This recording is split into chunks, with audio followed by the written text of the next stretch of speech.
మంచు తుఫాను అమెరికాను వణికిస్తోంది. ఈశాన్య రాష్ట్రాల్లో మంచు తుఫాను బీభత్సం సృష్టిస్తోంది. తుఫాను కారణంగా 1800కు పైగా విమానాలు రద్దయ్యాయి. 10,000 విమానాలు ఆలస్యంగా నడుస్తున్నాయి. విమానాల రద్దుతో తీవ్ర ఇబ్బందులు పడుతున్నారు ప్రయాణికులు. అమెరికాలోని ఈశాన్య రాష్ట్రాల మీద డెవిన్ అనే భారీ మంచు తుఫాను తీవ్ర ప్రభావాన్ని చూపిస్తోంది. ఆ ప్రాంతాలని అతలాకుతలం చేస్తోందనే చెప్పాలి. క్రిస్మస్ పండుగ ముగిసిన వెంటనే ఈ తుఫాను ప్రభావం ప్రారంభమైంది. ముఖ్యంగా నిన్న మొన్నట్లో చూస్తే ఇప్పటికీ కూడా ప్రభావం అంతే సీరియస్నెస్ కనిపిస్తుంది. నిన్న మొన్నట్లో 1800కు పైగా విమానాలు రద్దయ్యాయి. 5,900కు పైగా సర్వీసులు చాలా ఆలస్యంగా నడుస్తున్నట్లుగా తెలుస్తోంది. పరిస్థితి తీవ్రతను దృష్టిలో పెట్టుకుని న్యూయార్క్, న్యూజెర్సీ రాష్ట్ర ప్రభుత్వాలు ఇప్పటికే ఎమర్జెన్సీని ప్రకటించడం జరిగింది. తుఫాను ప్రభావం ప్రధానంగా న్యూయార్క్ నగరంతో పాటుగా లాంగ్ ఐలాండ్, కనెక్టికట్, పెన్సిల్వేనియా, ఉత్తర న్యూజెర్సీ ప్రాంతాలపై ఎక్కువగా ఉన్నట్లుగా కనిపిస్తుంది.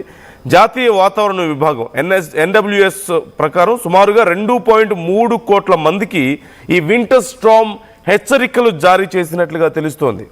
మొత్తం 4 నుంచి 8 అంగుళాల వరకు న్యూయార్క్ నగరంలో 4 నుంచి 8 అంగుళాల వరకు మంచు పేరుకుపోతుంది, మంచు కురుస్తోంది అంటూ చెప్తున్నారు. మొత్తం తుఫాను ప్రభావం ఉదయం నుంచి ముఖ్యంగా అర్లీ మార్నింగ్ టైంలో చాలా ఎక్కువగా ఉంటుందంటూ కూడా చెప్తున్నారు. ఇక న్యూయార్క్లోని జాన్ ఎఫ్ కెనడీ, లాగార్డియా, న్యూజెర్సీలోని నెవార్క్ విమానాశ్రయాల మీద చాలా ఎక్కువ ప్రభావం కనిపిస్తుంది. జెట్ బ్లూ ఎయిర్లైన్స్ ఒక్కటి మాత్రం ఇప్పటి వరకు వాళ్ళ షెడ్యూల్లో 22% అంటే 225కు పైగా విమానాలను రద్దు చేసినట్లుగా తెలుస్తోంది. Delta, American airlines, south west వంటి ఇతర విమాన సంస్థలు కూడా ఇప్పుడు వందలాది సర్వీసులను పూర్తిగా నిలిపివేసినటువంటి పరిస్థితి కనిపిస్తోంది.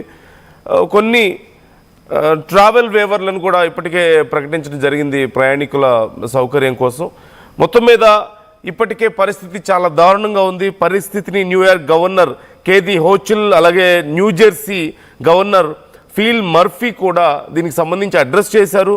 వాళ్ళ రాష్ట్రాల్లో సిచ్యువేషన్ ఎప్పటికప్పుడు పర్యవేక్షిస్తున్నారు. అక్కడ కూడా ఎమర్జెన్సీ ప్రకటించిన పరిస్థితి మనం చూస్తూనే ఉన్నాం. ఈ పండగలు వరుసగా క్రిస్మస్ ఉండడం, న్యూ ఇయర్ నుంచి కూడా మరింత ఎక్కువగా ఉండే అవకాశం ఉందని చెప్తున్నారు.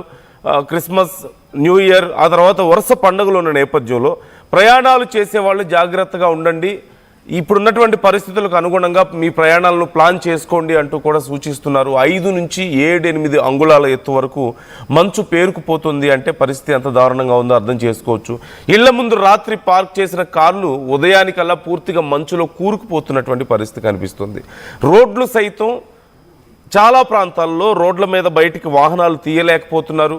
ఇక విమాన సర్వీసులు పరిస్థితి మనం చూస్తూనే ఉన్నాం. ప్రజలు కూడా